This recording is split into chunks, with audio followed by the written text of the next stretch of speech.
Hello everyone and welcome back to the Common Sense Crypto channel. As with you always, this is Rich doing another video today on XRP. So I hope you're all having a wonderful day today wherever you are in this great world. We're going to talk about XRP. I'm going to talk about a few other things that are going on around crypto as well. So it is more important to remain calm during a bull market than a bear market. True or false? Here's the way I look at this. Now that crypto is starting to get moving, once XRP really starts to pop off, you gotta stay calm and make rational decisions. You know, how I always tell people to do this is you pick a number that you would see XRP achieving. And if XRP achieves that number, that is the time to take a little bit of profit. And then the rest of your XRP you hold. This way, if we see XRP get pushed up even higher because of utility, at least you didn't sell off all your XRP. Because I see people saying, once XRP achieves $5, I'm selling my entire stack of XRP. I don't think that's a wise decision, especially because we know how close we are now to crypto regulations. And what I'm worried about most with crypto regulations is how is that going to affect the retail investor? Are they going to make it hard for us to buy back into crypto? Are we only going to be allowed to buy a certain amount of crypto every month like we see happening in other countries right now?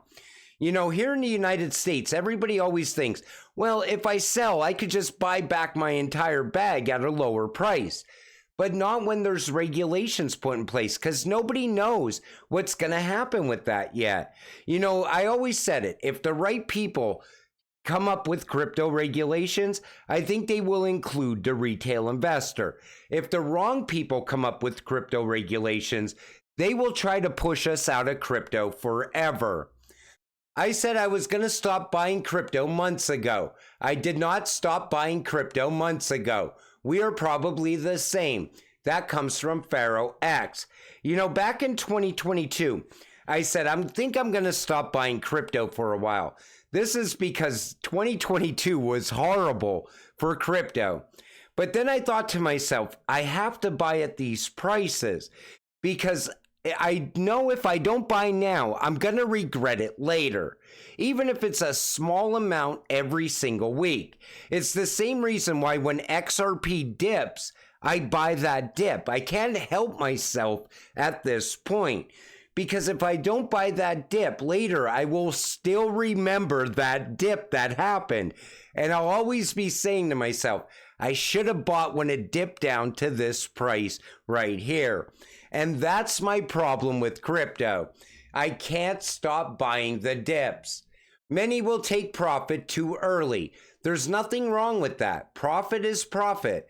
But there's a way to play the game. Know how to play that game. Cutting yourself short is not part of that game. Many won't truly make it to the other side. A lot of people are not going to make it until XRP achieves its full potential. And that is a fact.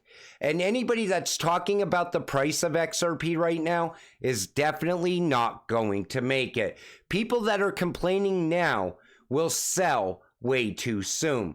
People that are patient, that have been patient for years, will make it. They will become the new 1%. U.S. inflation rises to 3.2%. So it looks like we're not going to get rate cuts anytime soon. And you know, these inflation numbers, they're all bullshit anyway. We know inflation is higher. These are the numbers that they like to give to the normies, the people that watch the mainstream media news, and they always accept whatever their numbers that they're putting out there. Other people, they're smart enough to see what's really going on. And that's why you should dump this shitcoin and buy crypto, the US dollar. I dumped that shitcoin a long time ago. You know, anytime I have extra money, I dump it into crypto because there's no sense in holding it in the bank.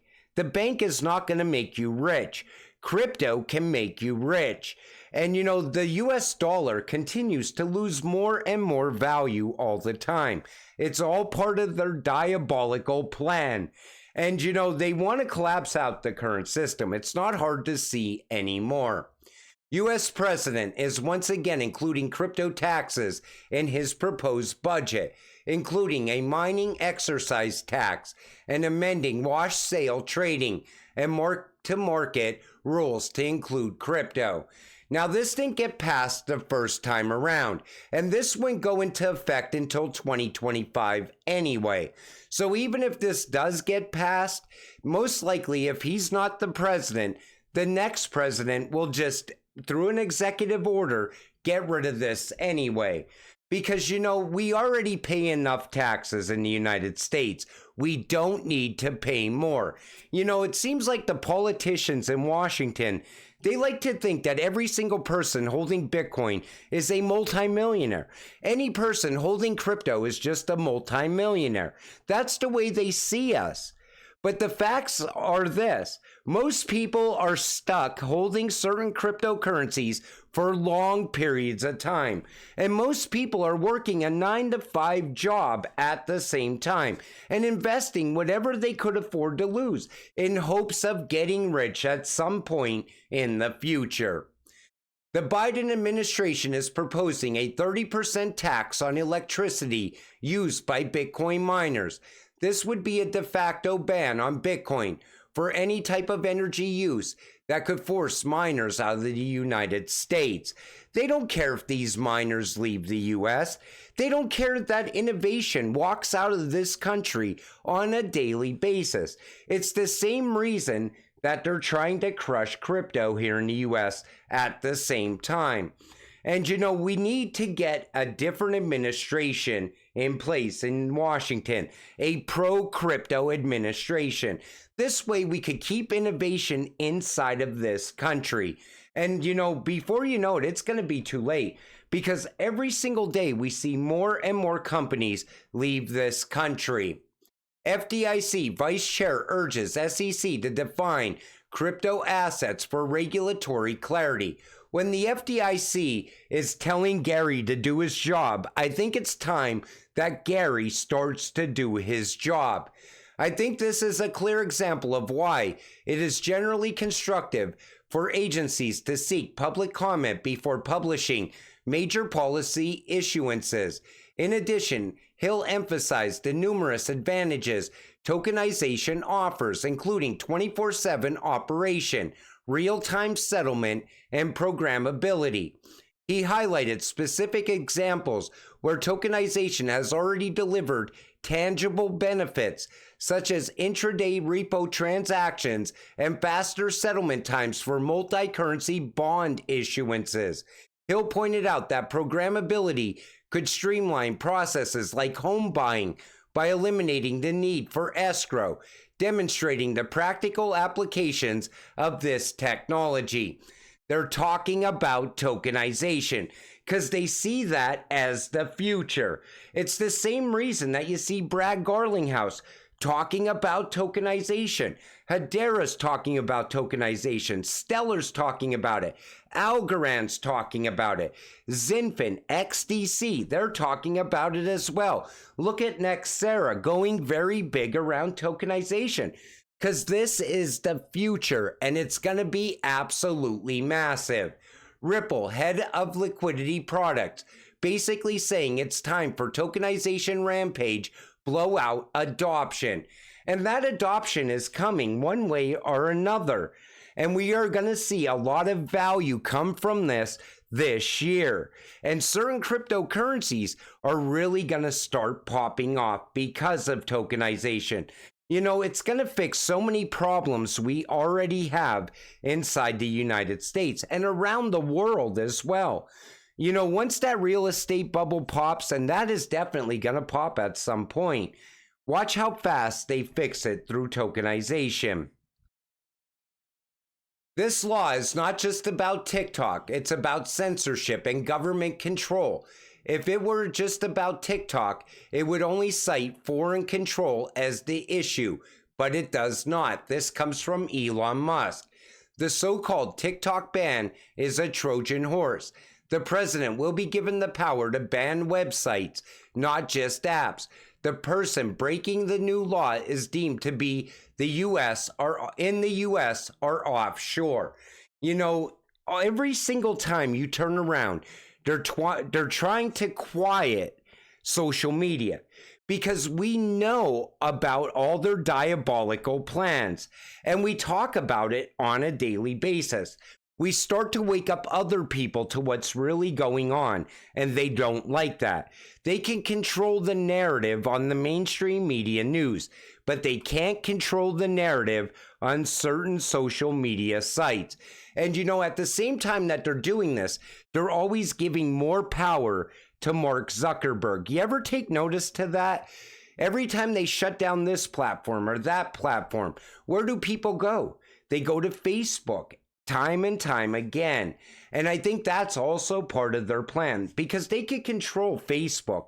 They can't control X. Just in, JP Morgan Chase CEO Jamie Dimon said, "I defend your right to smoke a cigarette and I'll defend your right to buy a Bitcoin." Remember when he said that the government needs to shut down Bitcoin? All of a sudden, he's pro-Bitcoin all of a sudden. You know why? Because he knows that JP Morgan is also buying up Bitcoin right now. And they're most likely still getting very involved with Ripple behind the scenes. That's been going on for years. And you know, as time goes on, we're going to find out exactly how big all these connections actually were that we were making for years now. But you know, I always like to say, you know, buy the dip, buy the dip. But when I talk to people outside of crypto, when I talk to them about buying crypto for the very first time, they always say, "I can't buy crypto. My rent's too high. Plus my utilities keep going up. Plus I have to buy food and that's going up. Gas is going up." I think because of inflation, that's also keeping a lot of people from investing. And they want to swallow up all your savings at the same time. You know why? Because it's going to be easier for them to push you towards a CBDC and a universal basic income. And I think that's why they're keeping inflation right where it is right now. I think that's all done by design. And, you know, if you really look at the big picture, they could have fixed inflation by now. They could stop all the government spending, but they don't. They keep spending more and more money. And that's why I always break away from the US dollar. I don't see the US dollar as the future. People argue, oh, it's going to be with us for another 100 years. I wouldn't be so sure of that. Not when they're pushing for a digital dollar. And they're going to end fiat money as quick as they possibly can in the future. And that's why I like to stay invested in XRP. Because no matter how it all plays out, we still get rich in the end. But until it all happens, you gotta stay patient and stay positive. Let's get rich together. With that said, I'm gonna wrap up this video. I want to thank you all for watching. I appreciate all of you. I'll see you in the next one. Have a great night.